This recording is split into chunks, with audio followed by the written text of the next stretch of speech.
సహోదరి సహోదరుడా, యేసుక్రీస్తు దివ్యనామములో మీ అందరికీ శుభాలు తెలియచేస్తున్నాను. ఈరోజు వాగ్దానము నిర్గమాకాండము 33వ అధ్యాయము 17వ వచనం. కాగా యెహోవా నువ్వు చెప్పిన మాట చొప్పున చేసేదను, నీ మీద నాకు కటాక్షం కలిగినది, నీ పేరును బట్టి నిన్ను నేను ఎరుగుదునని మోషేతో చెప్పెను.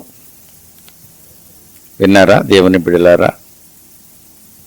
దేవుడు మనతో మాట్లాడుచున్న వాగ్దానం.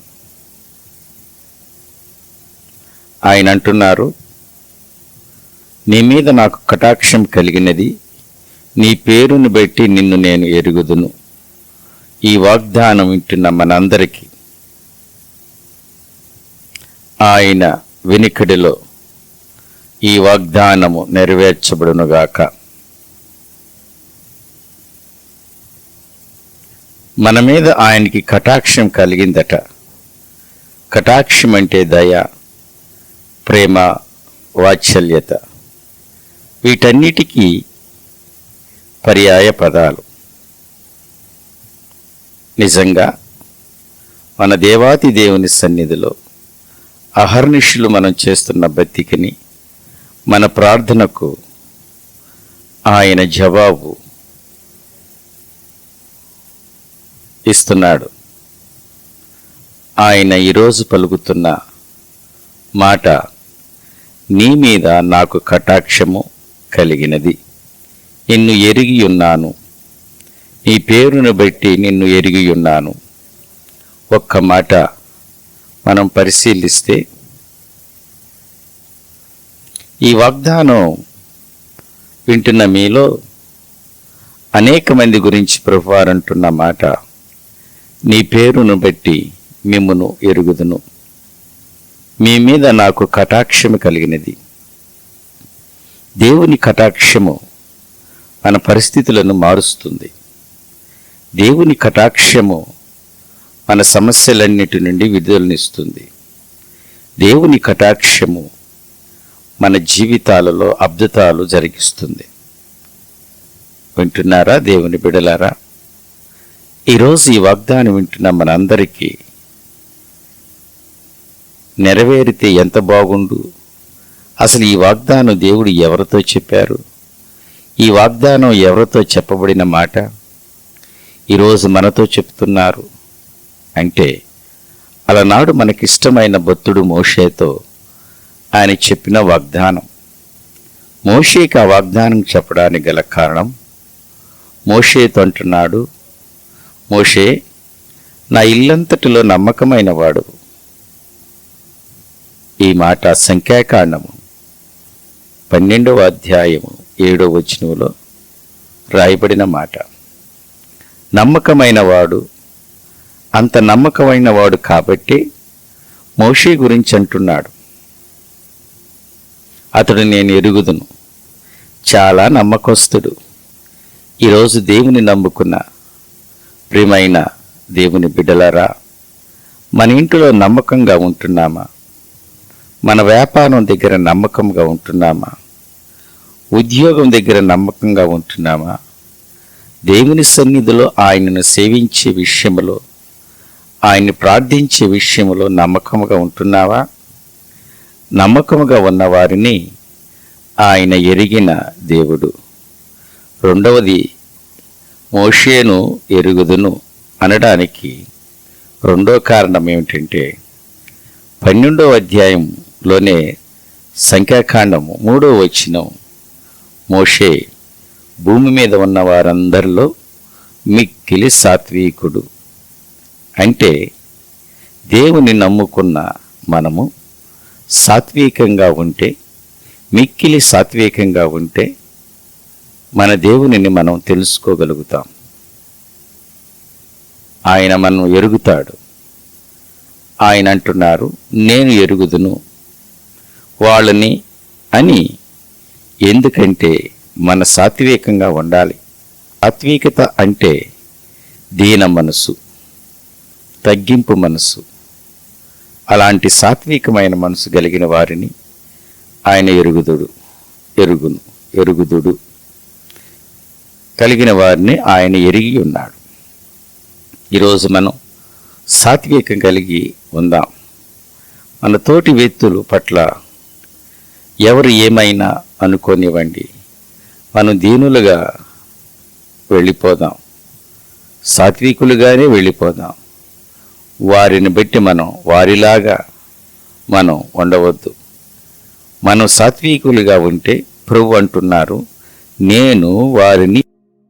నిజంగా ఆయన సాత్వికత ఎంత గొప్పదంటే 20 లక్షల కంటే పైచిలుకు ఇశ్రాయేలీలు ఎంత విసిగించారో మోషేని. మాటమాటికి మోషేని విసిగిస్తూనే ఉండేవారు. దేవుడు వారి చేస్తున్న ఒక్కొక్క సమస్యను, ఒక్కొక్క పొరపాటును బట్టి దేవుడు కోపం వస్తూ ఉండేది. దేవుడు వారి మీద ఉగ్రతను కురిపిస్తానంటూ ఉండేవాడు. అయ్యా, దయచేసి వారి మీద మీ ఉగ్రత కురిపించవద్దు, వారిని క్షమించయ్యా, దయ చూపించండి అంటూ దేవునికి ప్రజలకి మధ్య ఆయన వారధిగా ఉండి ప్రభువును బ్రతిమలాడుతూ ఉండేవాడు. ఇజ్రాయేలు తరపున ఆయన విజ్ఞాపన చేస్తూ ఉండేవాడు. వారిని క్షమించయ్యా, వారి మీదకి శిక్ష రానియొద్దు అని మధ్యలో అడ్డుపడుతూ ఆయన ఎంతో సాత్వికంగా అటు ప్రజలను ఓర్చుకుని, ఆ ప్రజలు పెట్టే సమస్యలను ఓర్చుకుంటూ వారికి సర్ది చెబుతూ ఉండేవాడు. ఇటు దేవుని కూడా, అయ్యా నీ కోపాన్ని కూడా చల్లారుస్తూ ఉండండి అయ్యాన్ని చల్లారుస్తూ, ఇటు అటు కూడా ఆయన ఎంతగానో సాత్వికంగా ఉండేవాడు. అందుకు ప్రభువారు, నీ మీద నాకు కటాక్షం కలిగిందయ్యా, నీ పేరును బట్టి నేను ఎరుగుదునయ్యా, కారణం నువ్వు నమ్మకమైన వాడివని, కారణం నువ్వు మిక్కిలి సాత్వికుడివని, అందుకే నీ పేరును బట్టి నేను ఎరిగి ఉన్నాను, నీ మీద కటాక్షం కలిగినది నాకు అంటూ ఆ పైన అంటున్నాడు, నువ్వు చెప్పింది నేను చేస్తా అంటున్నాడు. నువ్వు చెప్పిన మాట ప్రకారము నేను చేస్తాను అంటున్నారు. నిజంగా దేవుని కటాక్షం కలిగితే మనం అడిగేది మన దేవుడు మన కోసం అనుగ్రహిస్తాడు. ఈరోజు ఈ వాగ్దానం వింటున్న మీరు ఏదైతే ప్రభువుకి చెబుతున్నారో, ఏదైతే ప్రభు దగ్గర నుండి ఆశిస్తున్నారో, మీరు ఆశించిన మీకు ఆయన అనుగ్రహిస్తాడు. ఆమేన్. అంటే మన మీద ఆయనకి కటాక్షం కలగాలి. ఆయన కటాక్షం కలగాలంటే మనం ఆయన ఎరిగి ఉండాలి. ఆయన మనల్ని ఎరిగి ఉండాలంటే మనం చేయవలసింది కేవలం భక్తి మాత్రమే కాదు, నమ్మకస్తులుగా ఉండాలి. దేవుని యందు అంత మాత్రమే కాదు, మనం మిక్కిలి సాత్వికంగా ఉండాలి. ఈ 2 పద్ధతులు మనం పాటిస్తే ఖచ్చితంగా దేవుడు మనల్ని ఎరిగి ఉంటారు. మన మీద ఆయనకి కటాక్షం కలుగుతుంది. మనం ఏది ప్రభువుకి మనం చేసినా మన మనవులను ఆయన ఆలకిస్తాడు. మోషే అడిగిన ప్రతి మనవిని ఆయన ఆలకించాడు. ఐగుప్తు దేశంలో ఉండగా మోషే ప్రార్థించిన ప్రతి ప్రార్థనకు జవాబు ఇచ్చారు. ఐగుప్తుల మీద దేవుడు తెగులు పంపిస్తూ వారిని దండిస్తూ ఉండేవాడు. మరలా ఆయన ప్రార్థన చేస్తే ఆ తెగుల నుండి వారిని దేవుడు విడిపిస్తూ ఉండేవాడు. అలాగా ఇజ్రాయేలు యాత్రలో 40 సంవత్సరాలు వారి ఆకలి అంటే ఆయన ప్రార్థన చేస్తే వారి కోసం మన్నా కురిపించాడు. దేవుని బిడ్డలారా, వింటున్నారా? వారికి దప్పిక కొరకు బండ నుండి నీరు ఇచ్చాడు. వారికి దప్పిక అంటే ఆ దప్పిక కొరకు ఆయన ప్రార్థన చేస్తే వారి కోసం ఎడారిలోని ఒక నదిని ప్రవహింపచేసిన వాడు. ఇలా మోషే ఏది ప్రార్థించినా సరే, మోషే అడిగిన వాటినన్నిటినీ గొప్పగా ఆయనకు అనుగ్రహించాడు.